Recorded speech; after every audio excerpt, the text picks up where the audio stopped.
presidente del Gobierno conforme a los criterios de la Organización Mundial de la Salud. En las últimas 24 horas han muerto 435 españoles. Ya son 21.717 en total. No ha dedicado ni un minuto de su réplica a dar estas cifras. ¿Nos puede decir por qué les oculta? ¿Qué extraño eclipse moral realizan? En su discurso de 8.624 palabras, ni una sola de autocrítica. Dice que su gestión ha sido eficaz. ¿22.000 muertos es eficacia? Su mando único ha sido el multiplicador único de la crisis. Decía el estudio australiano, que usted hoy no ha citado, ni siquiera se ha molestado en manipular, como el de Oxford de la semana pasada, que la velocidad de la propagación del virus en un país es directamente proporcional a la ineficacia de la respuesta de su Gobierno. Su portavoz hoy citaba el New York Times. ¿Lo leyó ayer? Dice que España está a la cabeza de muertos per cápita con un porcentaje desorbitado, un 66% más de lo normal. Por si lo leyó el 30 de marzo, los kamikazes de la sanidad española batallan contra el virus.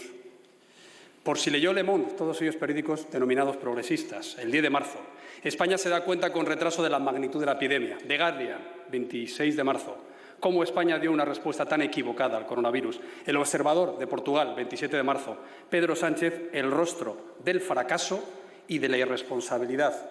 La República, Italia, 6 de abril, balance catastrófico, retraso en la reacción del Gobierno, drama de las residencias de mayores y elevadísima tasa de contagios de los sanitarios. Bloomberg, 6 de abril, la tragedia de España era predecible. Der Spiegel, 15 de abril, el Gobierno español comenzó la lucha contra el virus tarde, probablemente demasiado tarde. ¿Estos son los bulos a los que hace referencia usted? ¿O aquí no llega el BOE, señor Sánchez? Dice usted que no se trata de apagar el incendio, sino de reconstruir la casa común. ¿Usted pretende quedarse como Nerón, tocando la lira mientras arde Roma? ¿Qué es esto de reconstruir después del incendio? ¿Qué pretende? ¿Que se queme todo? ¿La tierra quemada? ¿Que nos confine en sus casas mientras el incendio avanza para arrasar el empleo, el bienestar social? ¿Para luego aprovechar esa reconstrucción que pide Podemos con expropiaciones, con un nuevo modelo social, laboral y económico? No baje los brazos, señor Sánchez, no se rinda. Antes de hablar de destrucción, de la reconstrucción que propone en esta mesa, no sé en qué ha quedado, deberíamos evitar la destrucción y apagar el incendio, pero no con lanzallamas, es decir, con mascarillas falsas y test fraudulentos, sino con eficacia y con competencia. Los incendios se apagan en invierno, se prevén para preparar la campaña de verano, pero usted no lo hizo, y no porque la sanidad pública española no estuviera a la altura, sino porque negó las alertas, mintiendo a los españoles y exponiéndoles a un contagio, vendiéndoles tranquilidad negligentemente. ¿Por qué no hicieron caso a la carta del 7 de marzo de la Comunidad de Madrid en la que hablaba de riesgo inminente y planteaba cancelar las movilizaciones? La sanidad sí está a la altura. No hablen mal de la sanidad española. No hagan bulos respecto a los personales sanitarios. Un informe del Gobierno del 21 de febrero, ahora que hablan de que hay que reconstruir también el sistema, decía que el Foro de Davos tiene a la sanidad española en el primer puesto junto con Japón, Singapur, Hong Kong.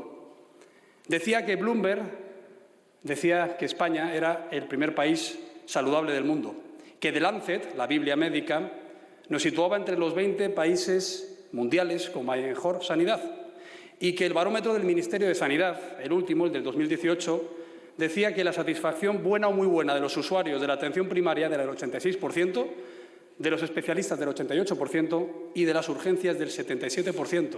Y decía este estudio que éramos el segundo país del mundo en erradicar la hepatitis C. Por cierto, se les olvidaba decir que era gracias a los 720 millones de euros que gestionó el Partido Popular con 130.000 afectados. Por tanto, lo que ha fallado aquí es la protección del Gobierno a los profesionales sanitarios, que son los primeros del mundo en contagios, 33.000 ya, y que han causado ya 30 bajas por culpa de la enfermedad.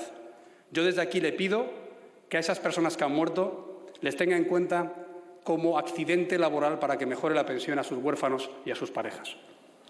Señor Sánchez, ha dicho también que depende de cómo vaya la pandemia habrá que dar pasos adelante y pasos detrás. Bueno, esto no es novedad, es su yenca habitual.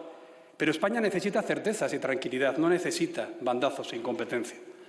Abandone ya el nodo de los fines de semana. Estamos hartos de tener 5 ruedas de prensa retransmitidas por todas las televisiones a todas horas para que no digan nada, no ofrezcan ninguna solución, más que mítines. Explíquenos por qué esa empresa Interpharma tan cercana a donde vive el señor ministro, ha recibido 17 millones de euros para comprar test falsos y que a esa empresa le ha dado la licencia 2 días después de esa compra. Explíquenos si va a pedir el rescate, tal y como ha dicho el primer ministro italiano en el Senado de Italia, y dígalo aquí, ¿qué coste va a tener? ¿O es que somos de peor condición que los senadores italianos? Díganos por qué no pagan los ERTEs, ¿ya no tiene liquidez el Tesoro Público? ¿Por qué están diciendo a empresas en secreto que adelanten el dinero de los ERTEs, como hizo Zapatero en agosto del 2010, cuando no quería admitir que estaba quebrada las arcas públicas? Esta es la Cámara en la que usted tiene que dar cuentas de cómo está la economía y dar menos soflamas. Y díganos de inmediato por qué ha mentido a los españoles. Acaba de decir la Unión Europea a través de Eurostat que ustedes han engañado con el déficit público. No es del 2,64%, es del 2,82%. Ustedes han ocultado 3.000 millones de euros. Dejen de mentir ya. En estas circunstancias ya está bien. Explíquenos cómo... Señor Casado, sí, tendría que terminar, presidenta. por favor. Esa única guerra que libra España, que es en su gobierno, va a acabar. ¿Va a ganar Calviño o Díaz? ¿Va a ganar Iglesias o Escrivá? Su vicepresidente segundo ya asesoró a países como Venezuela, Bolivia y Ecuador en temas económicos. Ya sabemos cómo acabaron. Y ese grito de asaltar los cielos en la plaza Sintagma de Atenas acabó asaltando los cajeros con un corralito que hizo recortar las pensiones, el sueldo de los funcionarios y las prestaciones por desempleo hasta un 40% en Grecia. Y explícanos por qué dice la vicepresidenta cuarta que es maravilloso esto de que caiga el petróleo. ¿Es que sus anteojeras ideológicas no les dejan ver la hecatombe que se avecina? Señor Sánchez, si la unidad fuera el bálsamo de Fierabras, los países no elegirían regímenes democráticos. La unidad no puede ser acallar a la oposición, ni a las redes sociales, ni a los medios de comunicación, ni a este Parlamento. Lo que hace falta es eficacia. Y dar la cifra de fallecidos oficial, sí, decía la señora Lastra, es que no es competencia del Gobierno. ¿Cómo que no? El registro civil depende del Ministerio de Justicia y no se preocupen porque lo vamos a saber. No hay más que comparar el INE, los fallecidos en marzo y en abril de este año, a otros años, cuando encima, además, por el confinamiento no hay accidentes de tráfico ni accidentes laborales. Díganlo ya, evítese eso. Y no mientan diciendo que menospreciamos al personal sanitario. Quien mandó una carta a las consejerías de Sanidad en julio del año 2019 pidiendo recortes en sanidad fue el Ministerio de Hacienda socialista. Tampoco digan que la sanidad privada tiene que ser denostada por ustedes. Su vicepresidenta primera y su secretario de organización, Santos Cerdán, se ha curado en una clínica privada, lo cual nos parece muy bien, pero lecciones a nosotros las justas. Y no diga que somos el país del mundo con más test. Somos el país 29 del mundo en caso de que esos test hayan funcionado. Señor Sánchez, acabo ya. Casado, acabo ya. Yo sí contesto sus preguntas, han sido 3. De policía no me hable. El partido de Luis Roldán en esta Cámara no hable de fuerzas y cuerpos de seguridad del Estado. De Fedea no hable, porque usted dice que es que se hubieran acotado los contagios con el confinamiento. Claro que se hicieron, pero lo que dice es que si se hubiera puesto en marcha una semana antes, se hubieran evitado 62% de esos contagios. Y acaba diciendo en sus conclusiones que el Gobierno llegó tarde por falta de previsión. Dice que los contagios han ido bajando en esos 45 días. Hombre, solo faltaba. Pero no gracias al Gobierno, sino a pesar del Gobierno y por el esfuerzo que han hecho todos los españoles.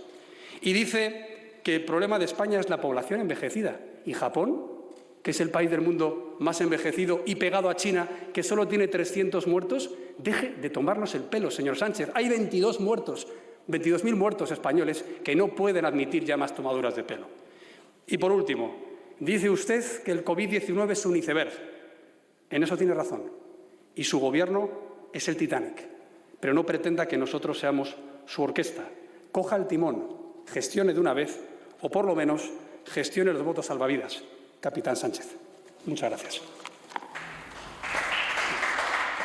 Estaba en el turno de réplica.